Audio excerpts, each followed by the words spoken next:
It was absolutely incredible. Remember, today is in honor of the honored dead of the Tiananmen Square massacre, and we're just so honored to be able to do this and to be able to participate. We're right in front of probably some of the most sacred ground in the United States of America, which is right in front of the Statue of Liberty, and it represents so much to the American people. Also, America is going through a very tough time right now. I mean, New York City, when we started the broadcast, we were really within an hour of when curfew was going to be.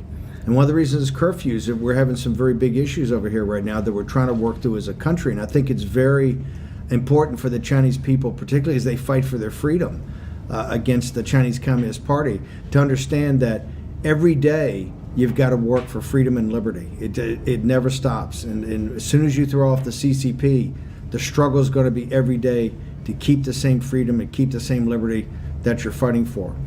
One of the things I would like to just remind Miles, it was a year ago, really tonight here in the United States, that Miles said we were preparing up at the Himalayan Embassy in Midtown for the all-day broadcast. We were going to broadcast for many days with Hong Kong on the first Hong Kong demonstration, and Miles was telling me that this is going to be a huge event where nobody in the West, nobody in the United States understood that.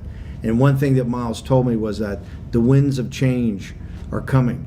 They're coming to China, and I think it was so amazing that those young artists wrote that incredible song. And I just think that for everybody that's participating in this broadcast now, up to now, and throughout the night, it's just incredible, Miles. It's just seen a coming together. When I met you, when you had just left China, it seemed like, who was involved and who wasn't involved. In the last couple of years of the whistleblower movement, the Rule of Law Foundation, the Rule of Law Society, the Hong Kong demonstrations, and really the Chinese people stand up throughout the world and saying, the CCP's got to go.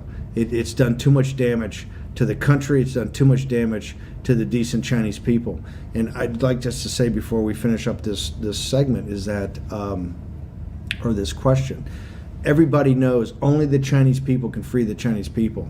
But you have to understand, you have so many people throughout the world that are prepared to fight with you, prepared to have your back, prepared to do whatever's necessary in order that the Chinese people eventually have their freedom.